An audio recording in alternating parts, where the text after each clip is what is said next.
Boa noite a todos. Vamos dar início ao nosso terceiro dia de simpósio. Meu nome é Vinícius Nascimento, sou discente do curso de Medicina da Universidade Federal de Uberlândia e sou integrante da Associação Atlética Acadêmica Marcel Rezende Davi. Hoje serei moderador do primeiro simpósio multidisciplinar de medicina esportiva organizado pela LICES, Associação Atlética Acadêmica Marcel Rezende Davi, Ransport, empresa júnior dos cursos de Educação Física e Fisioterapia, e a Liga Universitária de Nutrição Esportiva da UFO, Alune. Gostaríamos, primeiramente, de agradecer a todos os patrocinadores e parceiros do evento. Áquila Augusto, distribuidora de livros, Nayane Gourmet Café, Style Socks, Naked Estética e Depilação a Laser, nutricionista Vitor de Castro Alves e Sociedade de Acadêmicos de Medicina de Minas Gerais. Gostaríamos de agradecer também a todos os presentes e aos palestrantes que aceitaram o nosso convite para participar do simpósio. Os certificados serão emitidos pela Universidade Federal de Uberlândia através do CIEX, para aqueles que estiverem presentes acima de 75%, ou seja, participarem de, no mínimo, 3 dos 4 dias de evento. E para isso é necessário responder o formulário de presença. Assim que os certificados estiverem disponíveis, avisaremos por e-mail.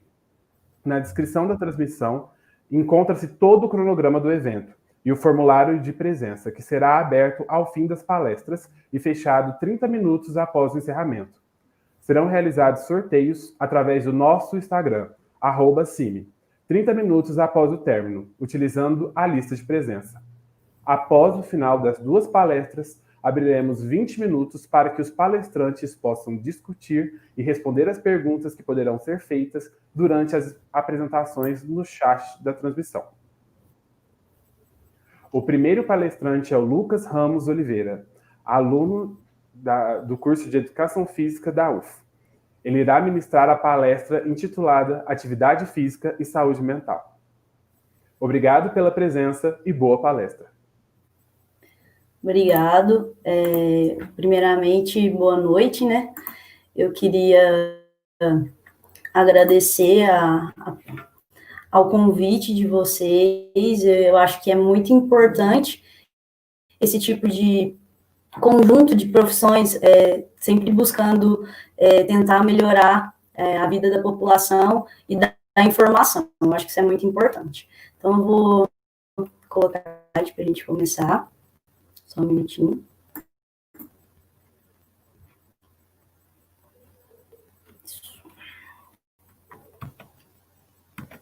Então, a gente vai ao terceiro dia do primeiro simpósio multidisciplinar de medicina esportiva, realizado pelo LICES, pela Liga Universitária de Nutrição Esportiva da UFO, com apoio da Ransport e da Atlética da Medicina.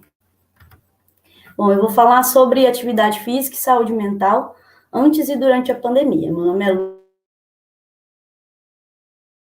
Lucas. Eu sou graduando do 10º período de Educação Física da UFO. Sou diretora de Educação Física e Fisioterapia aqui da Universidade Federal de Uberlândia e vice-coordenador do Grupo de Estudos e Pesquisas sobre Gestão do Esporte, Lazer e Saúde, o GEPEL-UFO. Bom, sobre saúde mental, né? Os problemas de saúde mental, eles têm se tornado cada vez mais comuns em todo o mundo. Esse momento, principalmente, que a gente tem vivido. Então, quase 1 bilhão de pessoas vivem com transtorno mental. E uma pessoa morre a cada 40 segundos por suicídio. A ansiedade, ela já consegue atingir um país com o maior número de pessoas ansiosas, 9,3% da população, segundo a Organização Mundial da Saúde. E 86% dos brasileiros, eles sofrem com algum tipo de transtorno mental, como ansiedade e depressão. A saúde mental nos jovens. De forma geral, apesar de ser mais prevalente na fase adulta, a depressão ela também ocorre em crianças e adolescentes com menos de 15 anos. Quanto à ansiedade, essas taxas são semelhantes em todos os grupos etários. Em todo o mundo, cerca de 20% dos adolescentes têm problemas de saúde mental ou comportamentos disfuncionais, sendo a depressão o principal fator isolado que contribui para a carga mundial de doenças em indivíduos entre 15 e 19 anos. Então, aqui falando um pouquinho em relação ao Covid, né, esse momento que a gente tem vivido. Uma pesquisa na China, durante o início desse surto, revelou que 54% dos entrevistados avaliou o impacto psicológico do surto como moderado ou grave. 17% relataram tendo sintomas moderados de depressão a graves. 29% relataram sintomas de ansiedade moderados a graves. E 8% relataram níveis de estresse moderados a grave. Então, a gente consegue ver em alguns estudos que a atividade física, ela consegue ajudar, ela melhora a saúde mental dos indivíduos em distanciamento físico-social, segundo Matias, Dominski e Marx, 2020. Saúde mental e atividade física. Então, dados epidemiológicos, eles sugerem que pessoas moderadamente ativas, elas têm menores riscos de serem acometidas por desordens mentais do que as sedentárias. As pessoas sedentárias, elas podem ter prejuízos ou impactos da saúde mental, como diminuição da autoestima, do bem-estar, da sociabilidade, um aumento da ansiedade, do estresse, da depressão, e também um aumento de riscos para os males de Alzheimer e Parkinson, e também prejuízos à cognição. Então, alguns estudos mostram que programas de exercícios físicos, eles exercem benefícios de esferas físicas e psicológicas, e que indivíduos fisicamente ativos, provavelmente eles possuem um processamento cognitivo mais rápido. O exercício físico, em relação a essa função cognitiva, ele pode agir de forma direta ou indireta. Direta, aumentando a velocidade do processamento cognitivo, melhora na circulação cerebral, uma alteração na síntese e degradação de neurotransmissores. E indiretamente, com a diminuição da pressão arterial, decréscimo dos níveis de triglicerídeos no plasma sanguíneo, inibição da agregação plaquetária e uma melhora da capacidade funcional geral. Em relação ao estresse e ansiedade, o estresse, ele consegue aumentar o cortisol do sangue, aumentando o apetite do indivíduo, consequentemente o peso. E também, essa relação do estresse, ela pode deprimir o sistema imune, tornando ele mais suscetível a gripes e outras infecções. Então, o indivíduo, ele fica mais suscetível a ficar doente, essas coisas. E em relação às manifestações cognitivas, ele tem um aumento da ansiedade, da confusão e da desorientação, segundo Oliveira, 2011.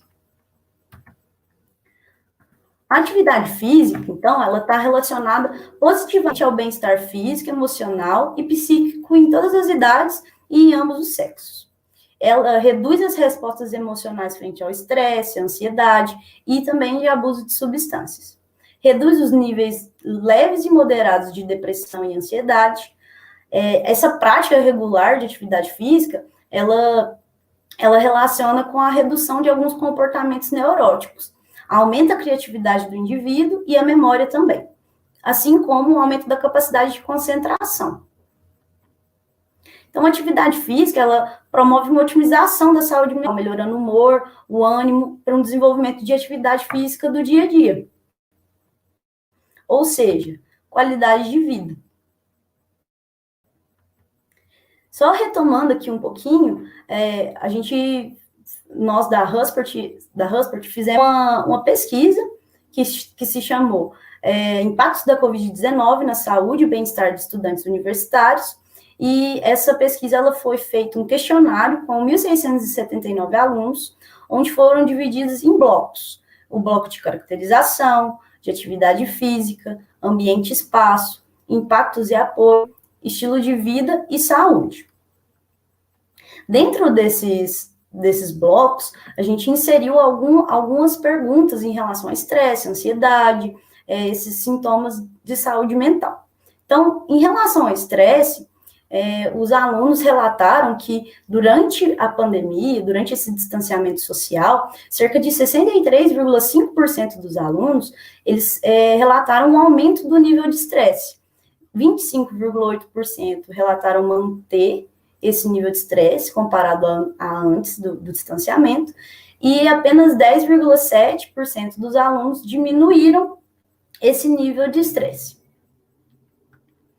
Já em relação à ansiedade, cerca de 69,7% dos alunos relataram ter os sintomas de ansiedade aumentados. 23,9% manteve, e apenas 6,4% desses alunos relataram diminuir esse nível de ansiedade. Fizemos perguntas abertas também. Uma das perguntas foi como que esse distanciamento físico-social está impactando na vida desses alunos. Nessa questão, existiam algumas opções para serem marcadas. Aqui a gente deixou as que tiveram mais incidência. Então, 905% dos alunos que responderam o questionário, eles disseram que se sentem mais preocupados. 850 disseram que aumentou os sintomas de ansiedade. 640, eles se sentem mais deprimidos durante esse período. E 494, eles estão se sentindo sozinhos. E 396 relataram sentir dificuldades financeiras. Outra pergunta aberta que nós fizemos foi em relação ao distanciamento físico-social e como ele impacta no estilo de vida dos alunos. E, a partir dessas respostas, nós dividimos em 3 blocos. O primeiro, o pessoal, que é quando o aluno sente impactos no estilo de vida pessoal. Então, ele sentiu muito esse afastamento do trabalho, a falta de convívio social, ele se sente pouco produtivo, ele imagina que esse distanciamento pode causar prejuízos acadêmicos, uma falta de rotina, e essa falta de lazer também incomoda os alunos em relação ao estilo de vida. No segundo bloco de respostas, em relação ao físico.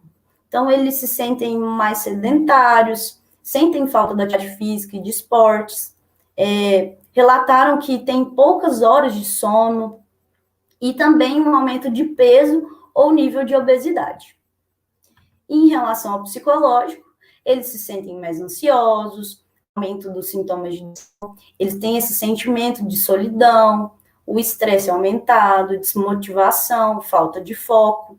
Então, aqui a gente consegue perceber um pouco já que a falta de atividade física pode estar impactando nessa parte do psicológico.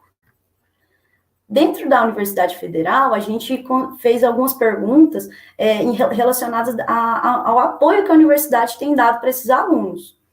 E aqui a gente consegue ver que muitos deles citaram o projeto Proteger-se, que ele é um projeto que ele oferece um serviço online de atendimento terapêutico, de segunda a sexta-feira, das 8 às 20 horas, que ele é para toda a comunidade universitária da UFO, compostas por seus agentes públicos e estudantes de graduação e pós-graduação, e também da Escola Técnica de Saúde.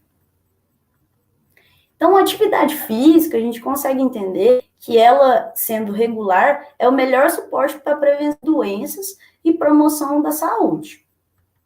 Então, esse exercício, ele influencia na autoestima, por meio da autoeficácia, do domínio do humor, o indivíduo ele vai se distrair de pensamentos negativos, de preocupações, ele vai se sentir mais animado, mais positivo, e também fugir um pouco dessa rotina estressante.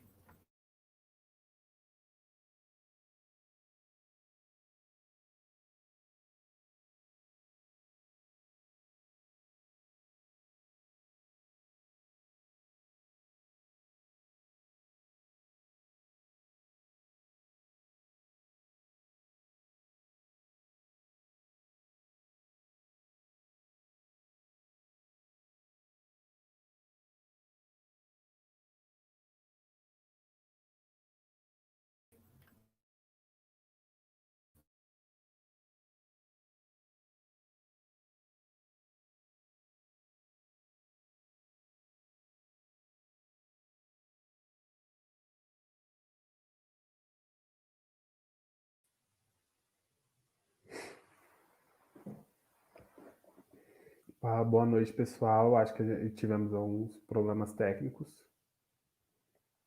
Vamos esperar o Lucas voltar.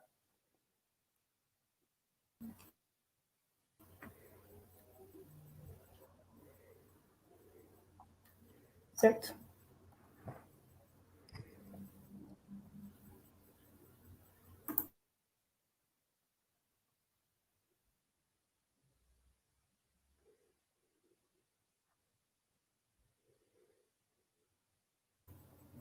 Vinícius, tá travado? Como que tá funcionando aí? Então, é porque tinha travado um tempo, já encerrou a palestra? Tem que voltar? Uhum.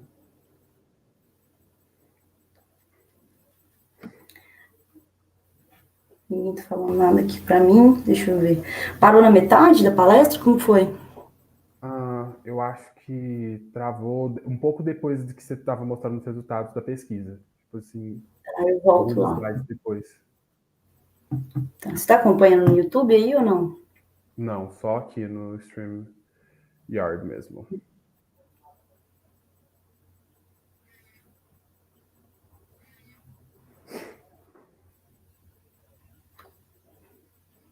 Acho que tá travado ainda. Eu acho que voltou agora. Voltou? Uhum. Beleza. Certo. Vou voltar lá, pessoal. Ok. Hum.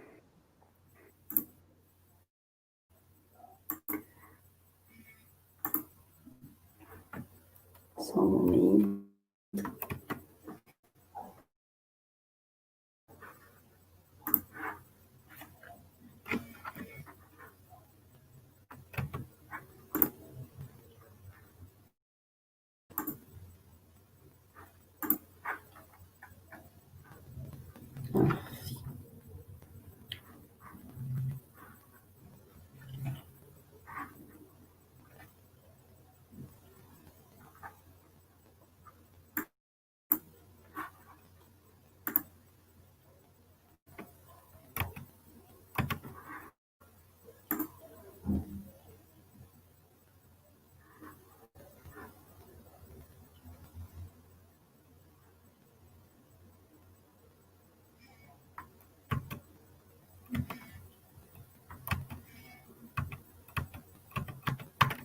Então, aqui, em relação ao apoio que a universidade tem dado para os alunos, a gente encontra o projeto Proteger-se, que ele é um projeto que ele oferece um serviço online de atendimento terapêutico de segunda a sexta-feira, entre as 8 e 20 horas.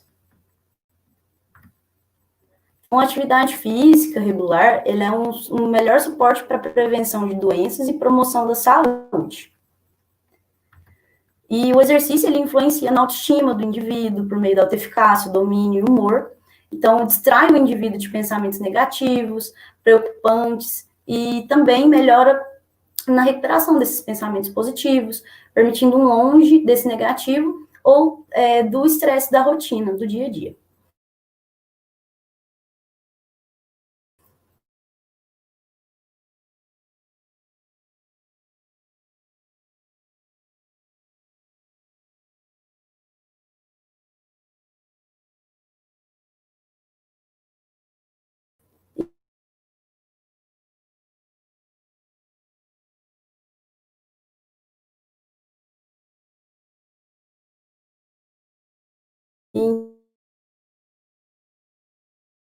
Então,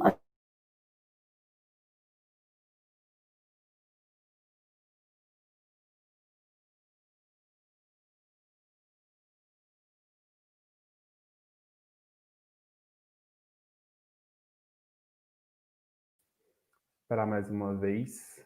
Aqui o Lucas, né? Como todo evento, principalmente evento online, isso acontece, né?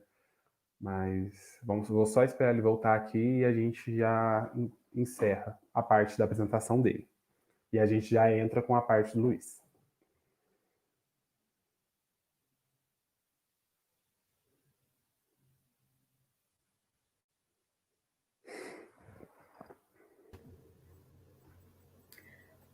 E Vinícius, queria pedir desculpa pela internet, eu não sei se é aqui ou se é o stream, eu não sei. Então, é isso. Não, sem problemas, acontece. Igual evento online. Primeira vez que a gente está fazendo um assim, né? E isso acontece mesmo, sem problemas. Então, eu não sei, eu abri de novo lá, não deu certo, de novo, travou tudo. Acho que pode finalizar e passar para o Luiz, porque às vezes é aqui, não sei. Ah, tudo bem, então, Lucas. A gente agradece pela sua palestra, por mais que eu não tenha tido como encerrá-la com todo o conteúdo que você tinha preparado, foi muito bem feita, as pesquisas muito bem elaboradas, toda a apresentação muito bem feita, viu? Muito obrigado. E eu quero Obrigada. parabenizar todos os membros da HubSpot pela pesquisa, viu? Foi muito bem feito. Obrigada. Agora, vamos chamar o nosso segundo palestrante, que é o Luiz Carlos de Oliveira Júnior, que tem graduação em Medicina pela Universidade Federal de Berlândia, residência médica em Psiquiatria pela Universidade Federal de Berlândia, mestrado e doutorado em Ciências da Saúde pela UF, especialização em Nutrologia pela ABRAM, coordenador docente da Liga de Inovação em Saúde, líder do grupo de pesquisa The Life para estudo de estilo de vida na era digital, professor da Faculdade de Medicina da Universidade Federal de Berlândia e preceptor nos programas de residência de médica de psiquiatria e geriatria no Hospital de Clínicas da UF. O Luiz Carlos falará um pouco para nós na palestra sobre repercussão do exercício na saúde mental. Boa palestra, professor. Boa noite. Joia, tudo bem, Vinícius? É um prazer estar com vocês hoje, discutindo esse assunto, esse tema da atividade física na saúde. A gente vai discutir um pouco hoje sobre alguns conceitos que eles são importantes de por que justifica você manter uma prática de atividade física ou até mesmo esporte para o cuidado da sua saúde mental, né? Como o Lucas disse, né, na apresentação dele, nós já sabemos hoje que a prática de atividade física e algumas vezes do esporte, eu estou colocando algumas vezes, vou discutir isso para vocês, que algumas vezes o esporte pode ter repercussões negativas sobre a saúde mental, mas formam uma dupla que foi feita um para o outro, de certa forma. Todos os guidelines hoje de pesquisa, de tratamento, os guidelines de tratamento dos transtornos mentais, qualquer que seja, eles têm recomendado que dentro das opções de tratamento, você deva sempre incluir o incentivo à atividade física. Em parte, né, o incentivo ao movimento em geral, eu prefiro dizer movimento, porque não é somente a prática de esporte, que é algo com uma atividade física com um objetivo específico de atingir uma determinada meta, nem só a atividade física, que é fazer o movimento programado com o objetivo de melhorar a performance em alguma das capacidades físicas. Então, a gente tem que saber a diferença disso, a definição do que é atividade física, do que é esporte e do que é movimento. Então, movimento é qualquer movimento que eu faça com a musculatura. Atividade física é quando eu tenho o objetivo de melhorar uma determinada capacidade física. Pode ser a capacidade cardiorrespiratória, o equilíbrio, a flexibilidade, em geral, e a força, né? Então, as capacidades físicas. E o exercício, quando aquilo é dirigido para um objetivo específico, que geralmente é uma competição, né? Então, esses 3 níveis. Não importa qual desses 3 níveis, o simples movimento até o esporte, todos eles você tem um ganho para a saúde mental, porque inicialmente você tem um ganho para a saúde física. E mente e corpo estão ligados, são inseparáveis. Então, quando você tem qualquer coisa que melhore a saúde física, você tem também melhora da saúde mental. Então, aí vão vir as discussões de que a atividade física ela deve ser prescrita para o paciente que tem um transtorno mental, porque melhora a liberação de endorfinas, melhora a liberação de neurotransmissores, porque aumenta a liberação de neurotrofinas, que são as substâncias, os fatores de crescimento que estão ligados à manutenção da saúde neuronal e da própria estrutura cerebral. O exemplo mais citado na literatura é o aumento do BDNF, fator de crescimento neurotrófico derivado do cérebro, que ao fazer atividade física, você aumenta a liberação de BDNF. E a liberação aumentada de BDNF é mais ou menos o mesmo efeito que se espera ver com o aumento, o uso de antidepressivos, por exemplo. Os antidepressivos, eles aumentam essa mesma substância. E a queda dessa substância está ligada ao desenvolvimento de depressão. Ocorre também no transtorno de ansiedade, ocorre também durante o estresse crônico, o estresse intenso. Então, as alterações neurofisiológicas promovidas pela atividade física, elas, de certa forma, são muito semelhantes àquilo que você espera para reverter o efeito neurobiológico do transtorno mental. Especificamente nesse período que nós estamos vivendo, a gente pode discutir que a atividade física, o movimento em geral, o esporte, eles estariam ligados a fatores de proteção no campo dos transtornos de humor, especificamente a depressão, e os transtornos de ansiedade. Então, transtorno de ansiedade generalizado, pânico, o transtorno de estresse agudo. Esses dois transtornos, eles têm uma ligação em comum. Todos eles são resultado da ativação dos processos neurobiológicos ligados ao estresse e inflamação. Quando você sofre um estresse crônico, o estresse agudo ele resulta de um estressor que vai levar a modificações neurobiológicas que vão ter repercussões fisiológicas, principalmente pela liberação de adrenalina. Quando esse estresse permanece, o seu corpo ele é obrigado a se adaptar, e é essa adaptação que é chamada de estresse. Um erro muito comum conceitual das pessoas ao discutir estresse é imaginar que o estresse é o fator estressor. E não é isso. O estresse é a resposta de adaptação. O estressor é o estímulo que tira a homeostase do lugar. E o esforço que o organismo faz para voltar ao ponto de equilíbrio é que é chamado de estresse. E aí, toda resposta de estresse, ela provoca uma adaptação fisiológica que deforma, de alguma forma, a fisiologia. Então, o estresse ele vai ser negativo quando ele força os sistemas fisiológicos a ir além da sua capacidade.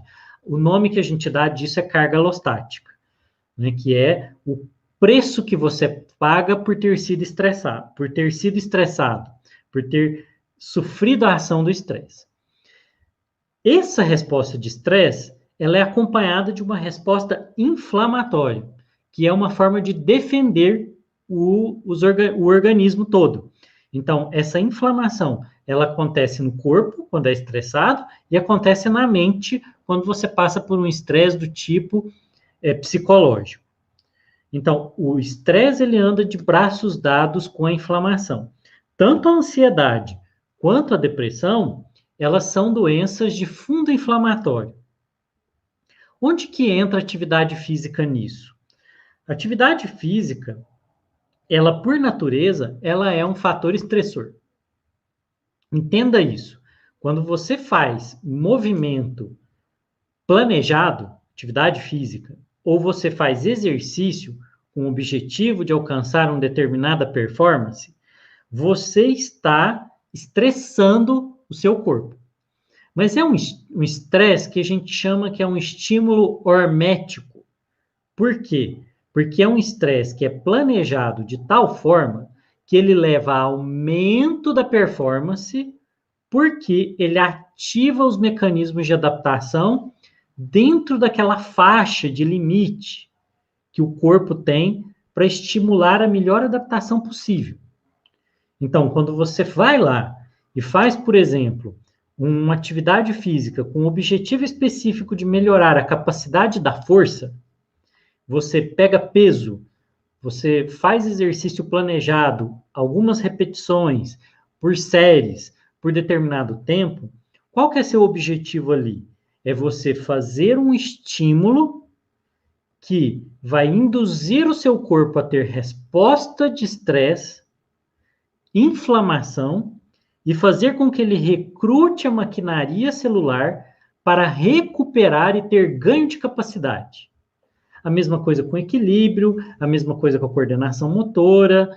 Então, todas as capacidades físicas, elas vão ter aumento de capacidade, aumento de performance, porque eu usei o estressor adequado na medida adequada. E aí eu provoco uma resposta que tem uma leve inflamação, por isso que a gente sente dor, por isso que a gente sente cansaço, né? Mas você ganha capacidade. Isso a gente chama de estímulo hormético. Então, quando você está sob situação de estresse e você entra com atividade física dentro de um determinado limite, você pode estimular a resposta hormética e ganhar capacidade que pode te ajudar a reverter os danos que a atividade física que o estresse estava produzindo, o estresse psicológico, da ansiedade ou da depressão, poderiam te ajudar a ganhar capacidade para ter maior resiliência cerebral, por exemplo. Mas existe um lado negativo. Se você faz um estímulo além daquilo que você já estava tendo, do estressor, aquilo passa a ter um estresse negativo.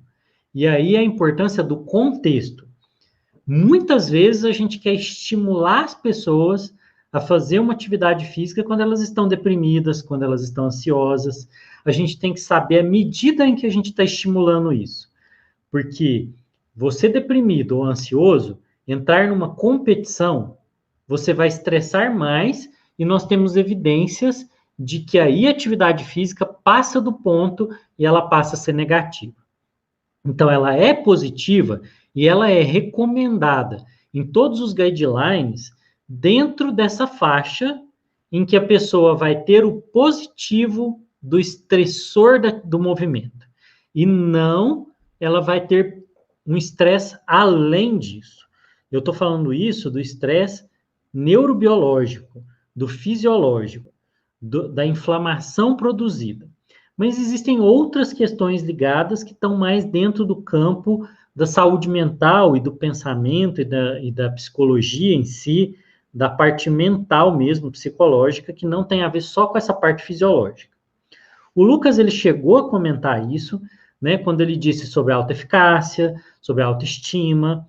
Então, qual que é o outro papel da atividade física que não só a questão neurobiológica, de neurotransmissor, de inflamação, de recrutamento de maquinaria para lidar com estresse oxidativo, a recuperação das estruturas, o BDNF, tudo isso.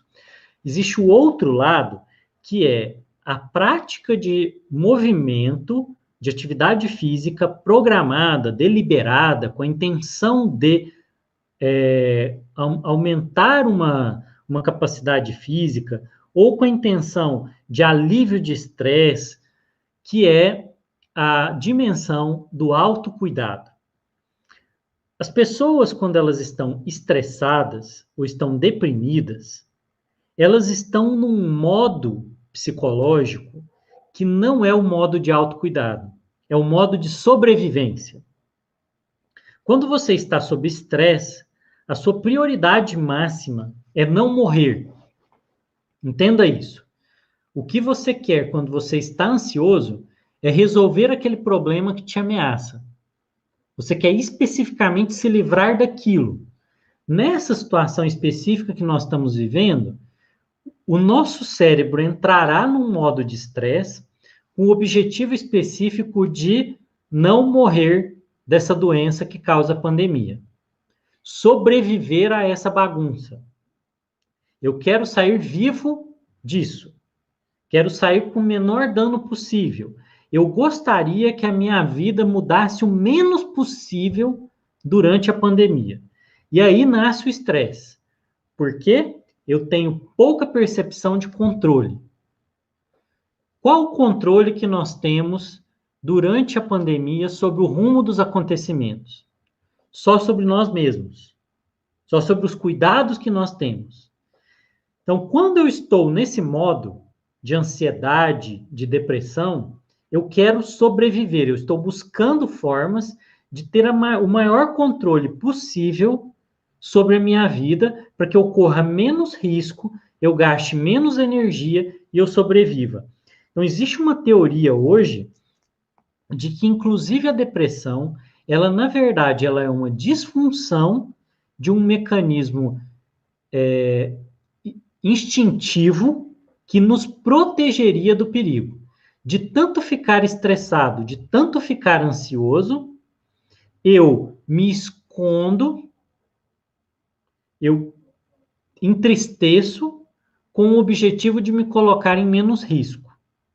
Então, seria essa a ideia da depressão. Só que é óbvio que isso ocorre por mecanismos neurobiológicos instintivos que são dirigidos pela inflamação e que colocariam você nesse modo e que, por conta de genes ou disfunções no funcionamento cerebral, isso chega ao ponto de se tornar uma depressão.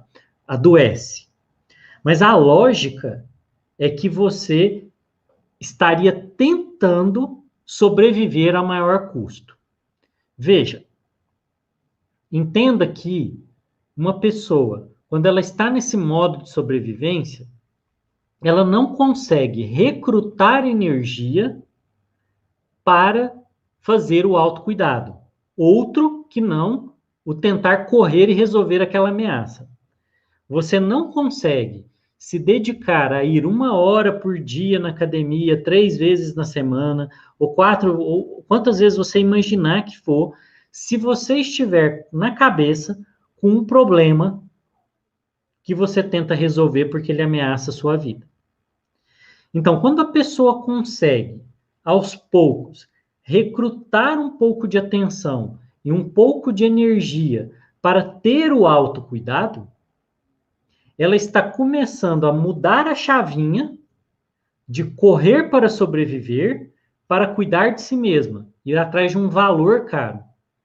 Aqui entra um conceito desenvolvido pelo Aaron Antonovsky, que é o conceito de salutogênese.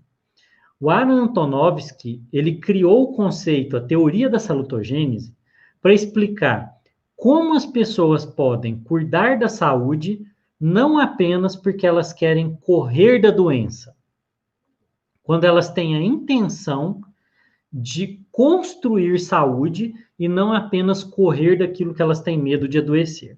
E na ideia do Antonovsky, as pessoas elas têm essa capacidade de produzir saúde, por isso salutogênese. E elas conseguem fazer isso quando elas reúnem capacidade de uma coisa que ela chama de autocoerência. Quando você consegue organizar os recursos em volta de você para construir saúde. Então, ser coerente no sentido de que cada ação que eu tomo, ela tem o propósito de construir saúde. Então, é proposital. Então, é coerente. Quando eu escolho fazer algo para produzir saúde. As pessoas, quando estão estressadas, elas não conseguem reunir condições de forma, assim, instintiva, sem orientação, sem algo que motive, sem uma provocação, para outra coisa que não sobreviver àquilo que preocupa elas. Então, quando você sai desse modo, você reúne capacidade para ter coerência entre todas as suas ações e produzir saúde. Por que eu estou falando coerência entre todas as suas ações? Porque você não só faz atividade física para poder cuidar de você. Quando você começa e se propõe a fazer atividade física, você muda a alimentação, você muda o sono, você muda as conexões sociais, você muda o estilo de vida completo. Então, todo ele é obrigado a se tornar coerente. Então, a salutogênese ela é vista como uma balança entre fatores que estão ligados ao adoecimento e fatores que estão ligados à saúde. Então, quando você começa a introduzir atividade física, você aumenta a balança do ponto de vista da produção de saúde.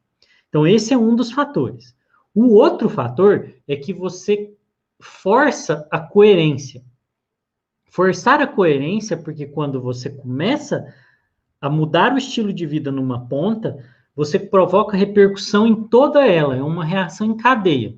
Então, quando você pede para um paciente que está ansioso ou está deprimido, que ele comece algum movimento, ele ganha um impulso de energia que posteriormente levará ele a cuidar mais da alimentação, a cuidar um pouco melhor do sono, a cuidar um pouco melhor das conexões sociais, e aí entra o papel do esporte aqui, que eu vou comentar depois, né? Mas ele começa a entrar num ciclo virtuoso.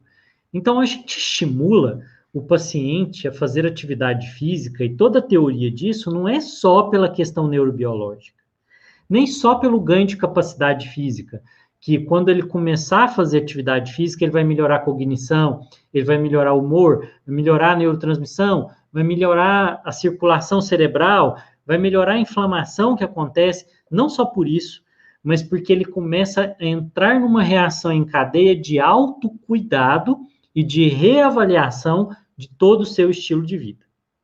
Então, é por esse motivo, para a criação de um ciclo virtuoso que quebra o ciclo vicioso que ocorre nos transtornos mentais, em que uma emoção negativa reforça os pensamentos negativos de crenças disfuncionais que dão origem a mais sentimento negativo e que leva a mais pensamentos negativos.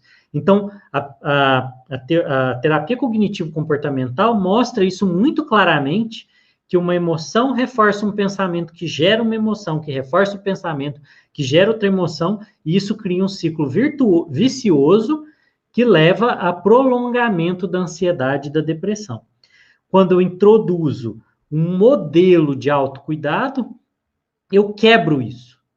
E eu começo a dar origem à percepção de que aquela pessoa ela consegue cuidar de si. É a tal da autoeficácia que o Lucas citou. A autoeficácia é a percepção de que eu sou capaz, eu sou competente. Esse conceito ele foi criado pelo psicólogo extremamente importante, que é Albert Bandura. Então, tem um livro sobre a autoeficácia do Bandura, que é uma das obras mais importantes de psicologia.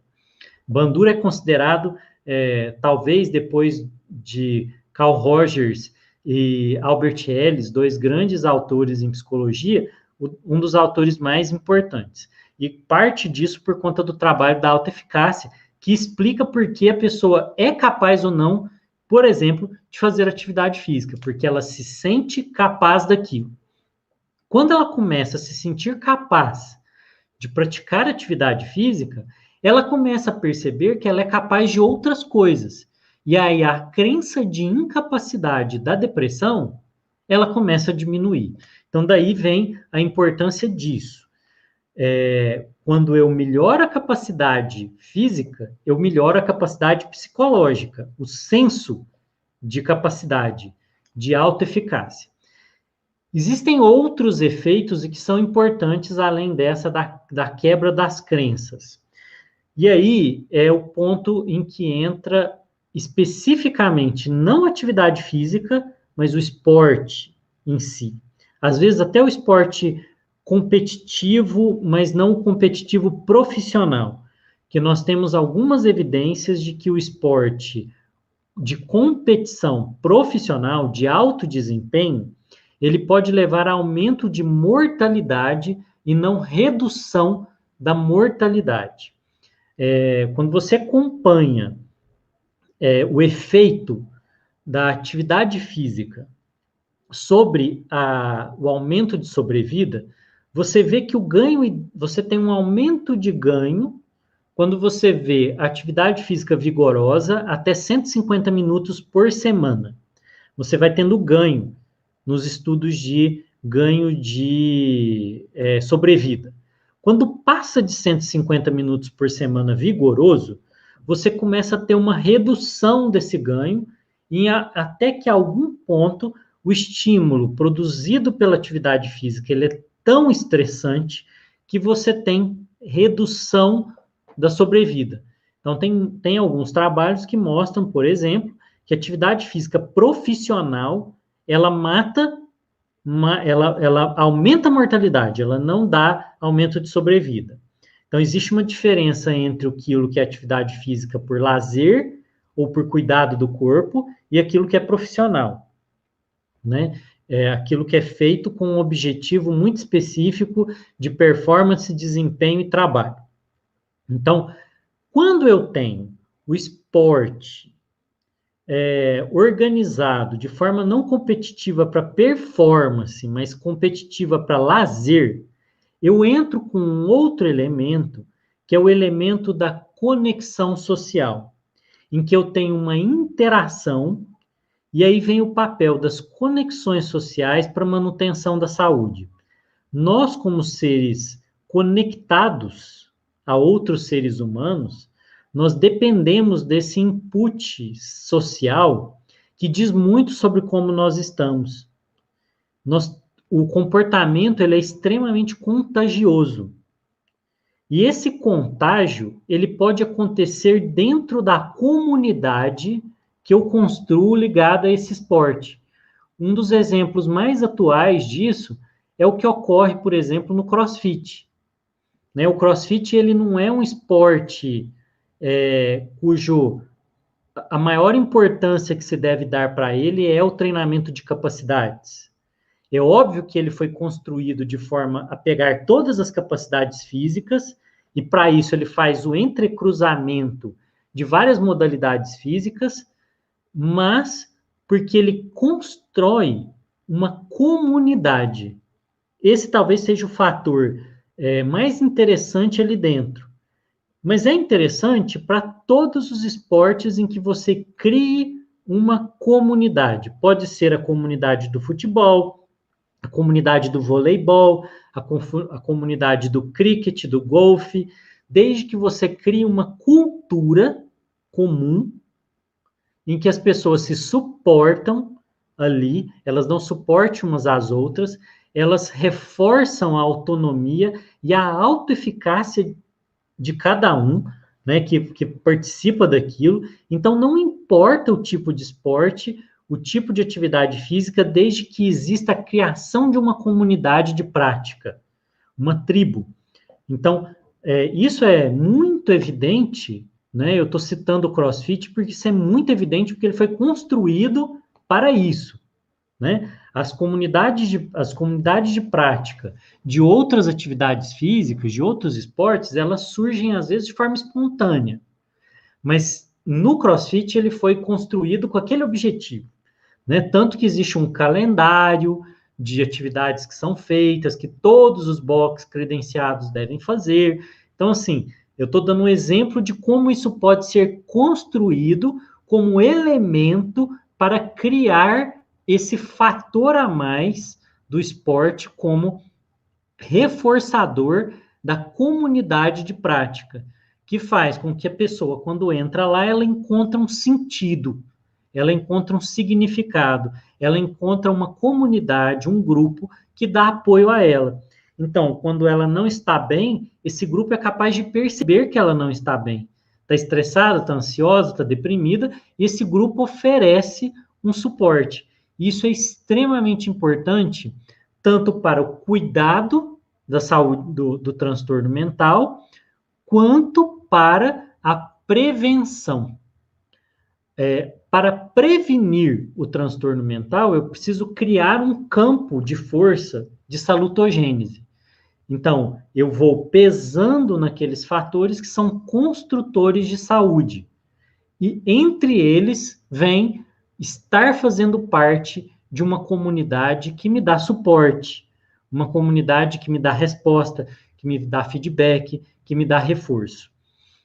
Então, a atividade física, o exercício em geral, o movimento, eles vão contribuir para a saúde física, para a saúde mental, em várias dimensões, que vão do físico até o psicológico e o social mesmo. Quando você cria essa comunidade e você cria esse suporte para que a pessoa consiga manter-se saudável dentro do grupo e ter o reforço para isso, porque você é estimulado a continuar nessa prática. Quando você está quase desistindo, a comunidade te sustenta. Quando você está ficando desanimado, está entristecendo, está deprimido, está ansioso e você quer largar, aquela comunidade te sustenta de novo e ela te ajuda a procurar aquela prática, reforça aquilo como positivo e você entra naquele ciclo virtuoso, porque você vê que as pessoas que praticam aquele exercício, elas tendem a cuidar mais da alimentação, tendem a cuidar da hidratação, tendem a dormir, tentar dormir um pouco melhor, porque não, elas vão percebendo que ao não dormir, a performance cai no esporte. Então, o movimento, ele passa a ser um eixo central de propósito, e o propósito é protetor do estresse. Existe um lado negativo?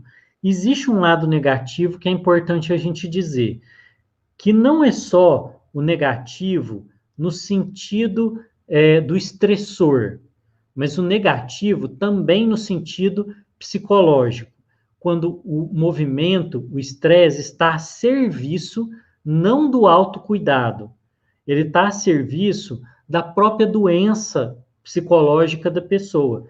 Eu dou o exemplo quando o esporte ele entra como um amigo maligno de um transtorno alimentar.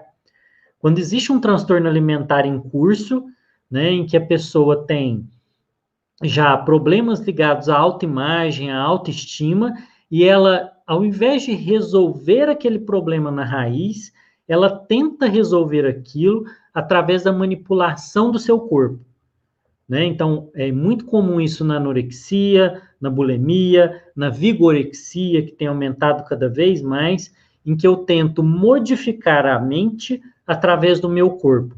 E aí o movimento, ele entra como ele está pervertido, ele não está para alcançar o objetivo inicial, que é o do autocuidado, do crescimento, do desenvolvimento, da formação de uma aliança com outras pessoas, a competição saudável e todos esses aspectos, mas ele entra como uma resolução parcial, porque ela não é completa, de um conflito psicológico. Eu estou tentando tratar uma coisa por uma via que não é aquela, não é um suporte, é uma perversão.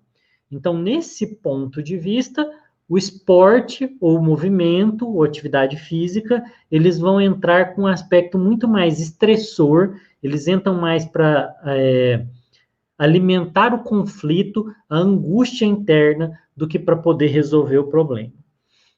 Então, a atividade física, o movimento em geral, eles entram para contribuir para a saúde mental, quando eles entram nesses papéis, né? O papel do reforço da autoestima, o reforço da autoeficácia, o ganho de competência, porque quando eu me sinto competente para um desafio no esporte, eu me sinto competente para o desafio em outras regiões.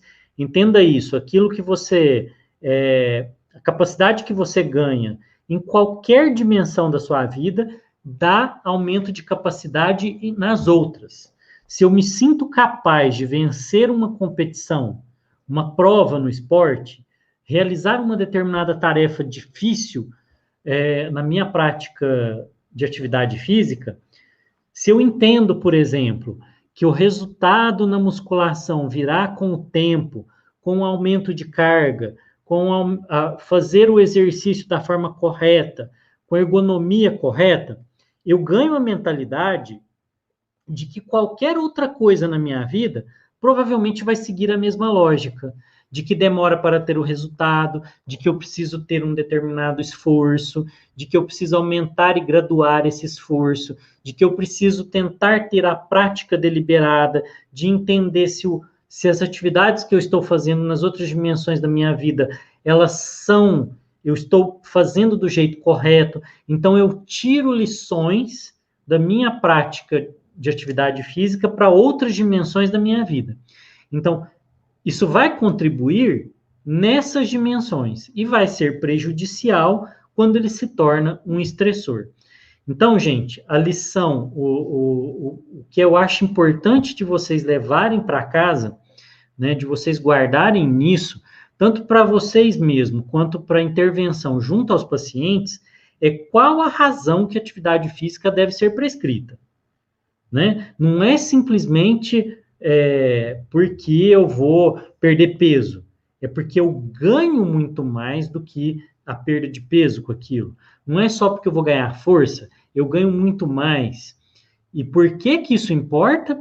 Porque fazer atividade física só com o viés negativo, o meu médico ou o profissional de educação física ou o nutricionista ou o meu psicólogo, ele disse que eu preciso fazer atividade física porque isso vai fazer com que eu não tenha depressão, ou porque eu não morra do coração, ou porque eu não tenha câncer. Isso não é um fator de salutogênese. A salutogênese, ela vem pela visão positiva de construir saúde, não pela visão negativa.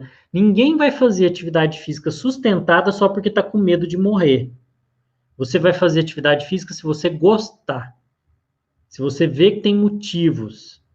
Por que eu gosto de fazer atividade física? Porque eu vejo ganho de capacidade, porque eu me sinto mais potente, porque eu sinto que eu estou cuidando de mim, isso tem repercussão sobre minha alimentação, eu encontro pessoas que gostam da mesma coisa, eu entendo a mentalidade que faz parte daquilo e eu desloco isso para outras partes da minha vida, não porque eu não quero morrer de infarto, né? Porque isso é um motivo triste para fazer atividade física. Eu preciso dar os motivos felizes para fazer atividade física. E aí, quando o paciente investe nos motivos felizes, ele está deprimido, ele entende a prática de exercício físico não como uma tortura, mas como ganho de felicidade. Mesma coisa para o ansioso, né? Não vai ser mais uma coisa, mais uma carga que ele coloca sobre ele. Vai ser uma coisa que ele faz porque vai ajudar ele a ganhar capacidade para enfrentar o desafio. Então, eu queria que vocês entendessem, né, que os fatores protetores, eles estão além de ganho ligado à capacidade de desempenho e redução de mortalidade e de endorfinas e de sei lá o quê, né, que é muito discutido, mas está em outras dimensões. A dimensão da criação de potência, de relação, de prática positiva em saúde. Então, essa é a lição que eu queria que vocês tirassem mais importante dessa nossa conversa, certo?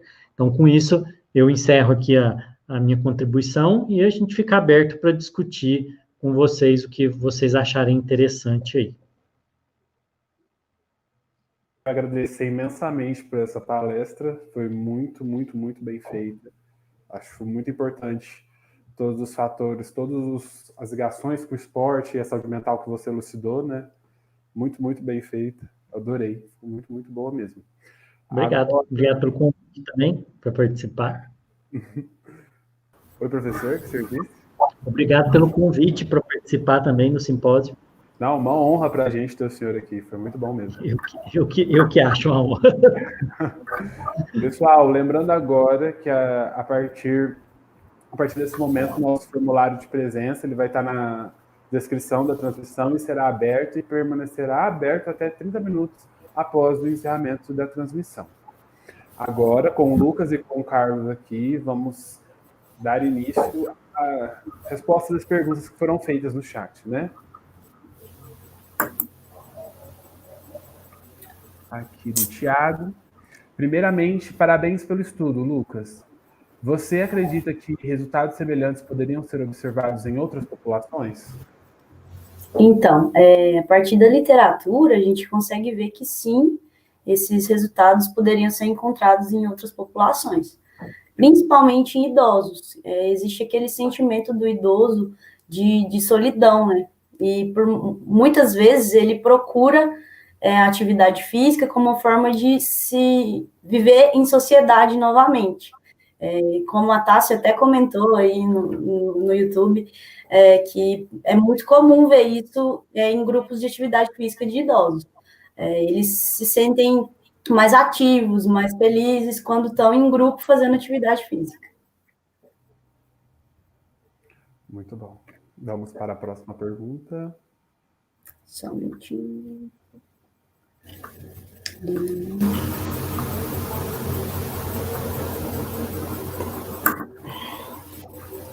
Ariane Lauriene. Como incentivar uma pessoa que já possui algum problema de saúde mental a iniciar a prática de atividades físicas como meio de auxiliar no tratamento, por exemplo, em casos de depressão? Bom, eu acho que... Vou deixar o professor complementar depois, mas só dar uma ideia aqui. Eu acho que a gente pode sempre pensar no sentido de motivações. Então, é compreender o que aquela pessoa gosta de fazer, para aí sim ela usar aquilo como uma forma de lazer, fazer um exercício ou uma atividade física, uma coisa que ela gosta. Não adianta ela ir para uma academia, sendo que ela não gosta de fazer academia, ela vai ficar, não vai trazer o benefício, né? Então, ela sempre procurar o que ela gosta de fazer, para aí sim isso fazer algum efeito benéfico. Bom, quando a gente está trabalhando com isso na prática clínica nossa, né, existe um conflito aí que é o seguinte: a pessoa, ela pode até saber que ela deve fazer atividade física, né? Todo mundo está cansado de saber. Então, a gente falar para ela que ela tem que fazer, vai produzir, às vezes, uma mudança muito pequena. O que é preciso é você viabilizar para ela o começo. Então, você tem que começar com alguma coisa que ela seja capaz. Que eu dizer para ela, vai ser bom para você, pode dar uma aula para ela, que isso não vai motivar coisa nenhuma.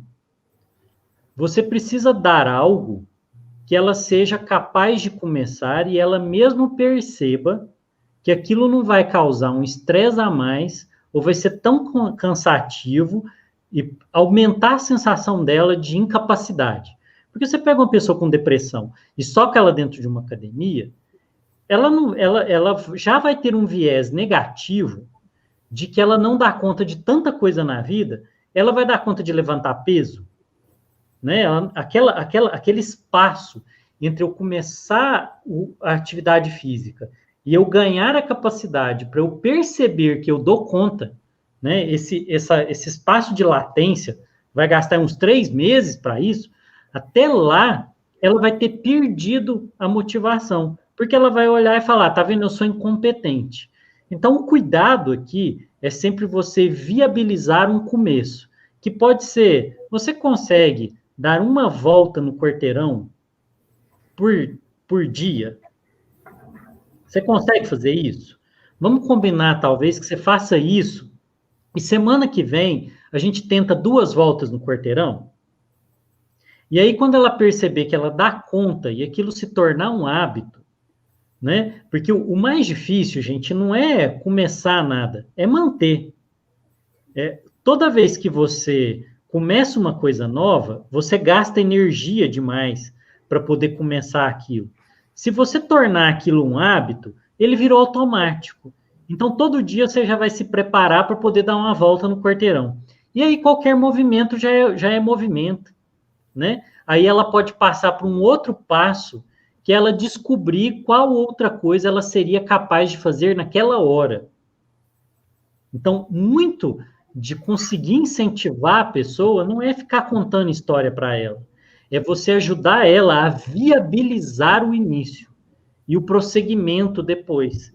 Então, é um processo muito mais de planejamento, né? A gente vê muito, e essa literatura sobre mudança comportamental, ela é clara. Se você empurrar uma pessoa para a ação sem que ela esteja preparada, ela vai fracassar. E aí, se ela fracassar, você desmoraliza ela. Então, você tem que ter certeza que ela tem capacidade de entrar na academia naquele momento. Se você empurrar ela para a academia antes da hora, ela vai ter uma sensação de fracasso, e aí, para ela, isso piora a depressão. Então, todo o segredo é, nunca empurre a pessoa para aquilo que ela não está na hora. Tem que estar na hora. E esse é o erro mais comum, né? E é o erro mais grave, né? Quando você lida com comportamento. Você tem que saber, está na hora de falar para ela fazer isso? Se não estiver, espera e propõe uma coisa que seja mais fácil, né? O que você seria capaz de fazer agora? Qualquer movimento conta. Ah, dá para subir e descer a escada. Sobe e desce a escada, então. Da próxima vez a gente aumenta para alguma coisa. Entendeu? Então, assim, esse é o erro fatal. Empurrar a pessoa para aquilo que ela não está pronta. Muito bom, professor. Muito obrigado, gente. Vamos para a próxima pergunta. Professor, diante do momento que vivemos, existe alguma forma de estimular as pessoas a começarem a ter esse autocuidado sem que esse estímulo se torne algo cansativo e tenha um efeito contrário? É bem isso que eu disse, Igor, assim, né? É medir o que o seu paciente ele se percebe capaz naquele momento. Qual o estado de prontidão dele para fazer aquela mudança específica. Se ele olhar e falar para você assim, não, eu não dou conta de começar spinning agora. Não insiste. Pode ser até a melhor coisa do mundo para ele. Musculação pode ser a coisa que ele mais precisa. Mas se ele não tem a percepção agora de que dá para ele fazer, não insiste. Começa por outro ponto. Então, nesse momento, principalmente agora, que está tão estressante, ele tem que começar a se autocuidar com qualquer coisa. Né? Se não é atividade física, estimula ele na outra ponta. Começa por comer fruta e verdura. Sabe? A gente tem que aprender a não olhar as coisas só do ponto de vista do nosso lado. Eu quero que ele faça atividade física, porque eu vejo que é importante. Mas será que ele vai começar por aí? Será que ele não vai começar a ganhar capacidade, não é dormindo 8 horas? Às vezes é dormindo 8 horas primeiro. É um cara que dorme 4 e ele se sente cansado no outro dia. Às vezes, se ele começar a dormir 8 horas, no outro dia ele vai ter disposição. Aí eu consigo perguntar, agora você acha que você pode fazer alguma coisa? O cara estava dormindo 4 horas, acordava cansado, passava o dia inteiro um bagaço. Eu quero que ele faça atividade física? Não funciona. Então, primeiro eu peço para ele dormir 8 horas. Aí ele acorda mais descansado, aí ele consegue fazer outra coisa. Então, você estimula as pessoas a autocuidado com pequenas pílulas de autocuidado. Às vezes não é a que eu quero, mas é a que ele dá conta. Muito obrigado, professor. Para a próxima. Tem diferença entre os diferentes tipos de exercício e suas repercussões na saúde mental? Sim. Tem evidência mostrando que você tem diferentes benefícios para qualquer intervenção que você faz, né? Que você tem um efeito psicológico e um efeito cerebral diferente até para o tipo de meditação que você faz, por exemplo. Fala hoje tanto de meditação, mas tem coisa que determinado tipo de meditação funciona e outro não. E para depressão, para saúde mental, tem diferença sim, né? Se você tem lá um déficit de atenção, você vai recomendar para a pessoa, vai ser o ideal para ela, uma atividade física que treine a atenção. Que você vai ter que mudar de movimento, né? A capacidade que vai ser treinada aqui vai ser a destreza, a velocidade, a mudança de percurso, né? Que vai usar a função executiva. Então, vamos pegar uma criança com TDAH, né? Ela vai precisar de alguma coisa que treine atenção e autocontrole, né? Um paciente que ele precisa ter ganho de energia, aí a gente vai ter que pensar o que vai dar isso, se ele vai sentir mais energia ao ganhar massa muscular ou a competir. Se tem um déficit social, talvez um esporte de grupo é melhor do que um esporte individual. Se às vezes é uma pessoa muito tímida, que tem fobia social, às vezes ela vai ter que começar com esporte individual para depois ir com esporte de grupo. Então você vai ter que raciocinar de acordo com a área que tem o déficit.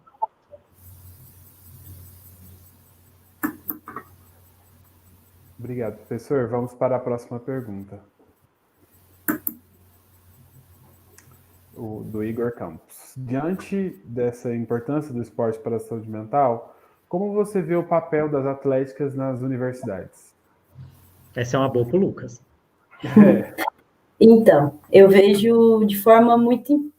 É bem importante esse estímulo que as atléticas dão, principalmente o apoio também da DIES em relação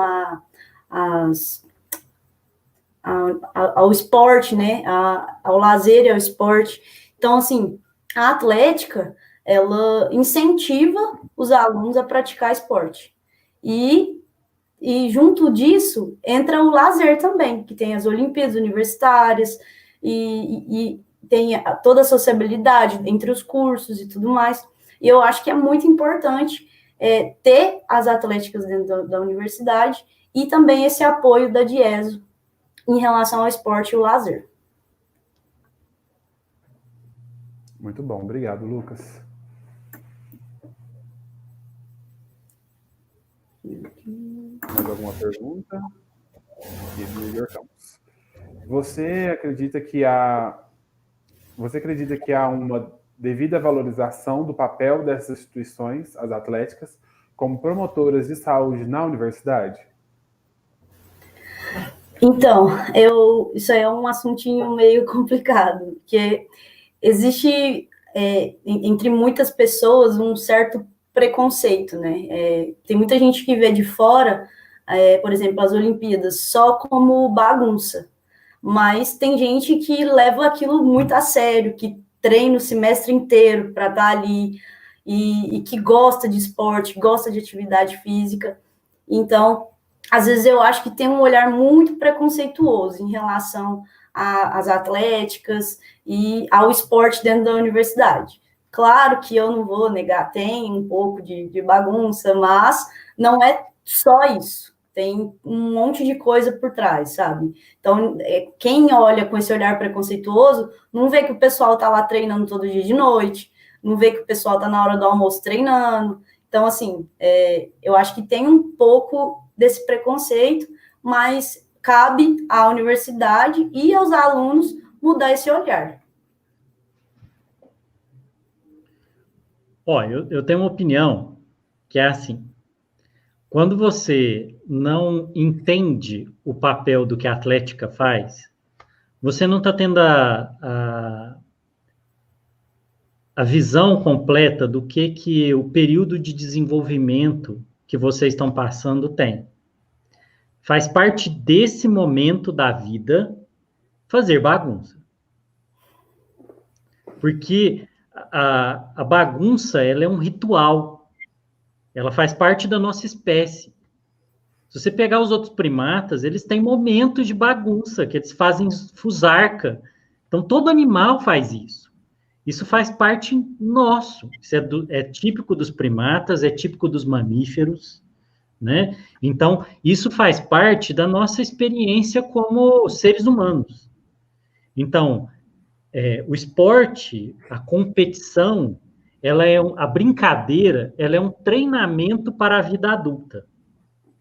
Então, aquilo ali que está sendo treinado, que pode parecer uma coisa desorganizada, na verdade, ela é um treinamento.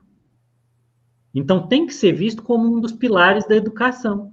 Então, se isso não fosse assim, não existiria agrupamentos ligados a esporte em todas as universidades e todas as escolas do mundo.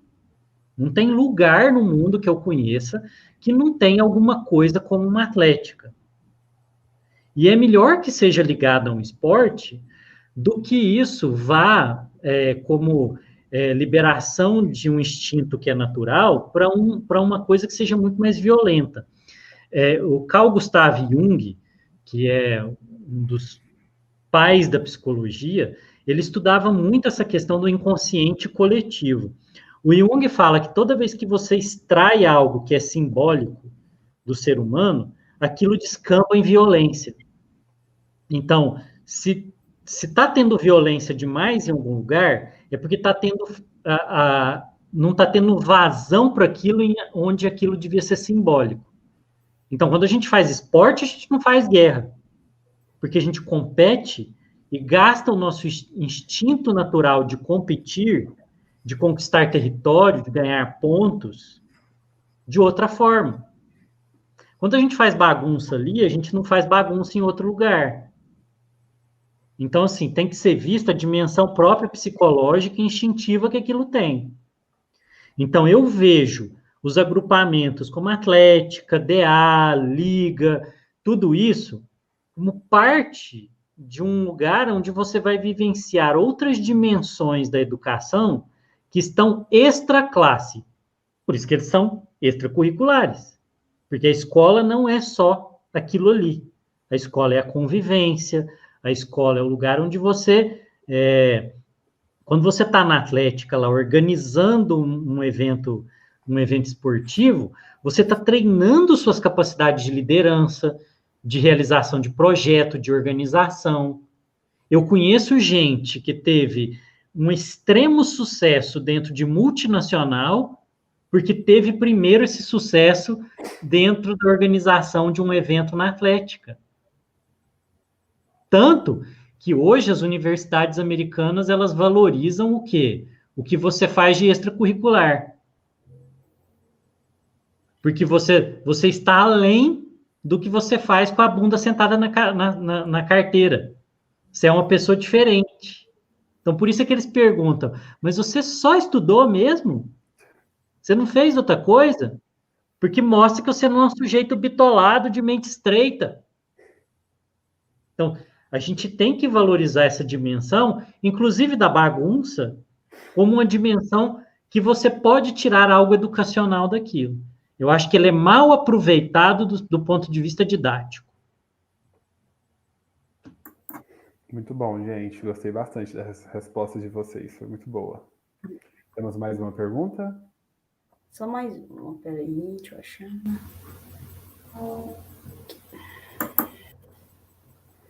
Da Laura Rodrigues. Boa noite. Gostaria de saber como é possível conciliar a prática de exercício com a utilização de medicamentos psiquiátricos, considerando que os remédios têm efeitos colaterais consideráveis.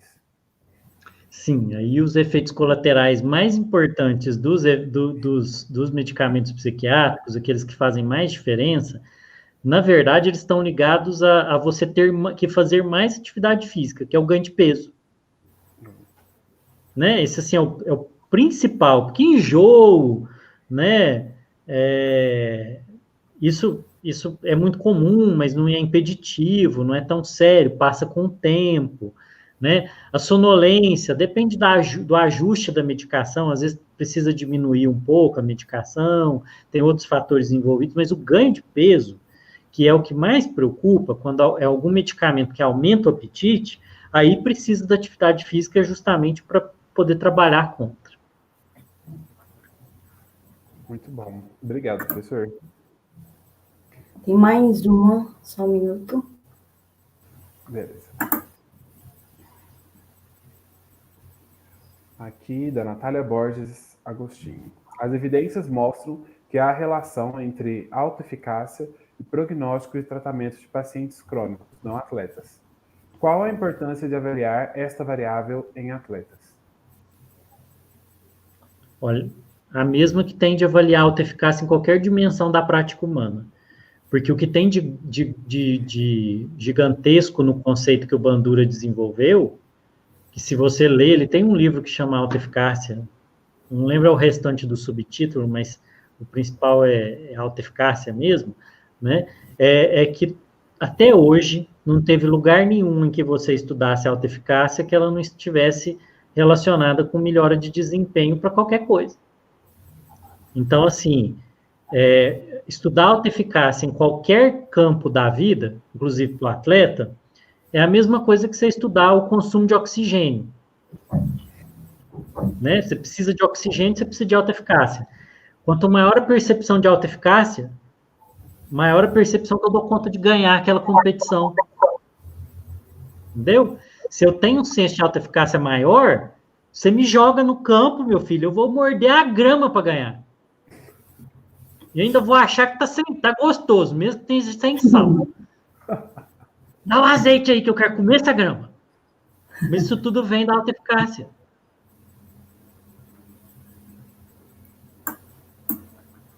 Gente, agora para finalizar, foi a última pergunta, né, Lucas?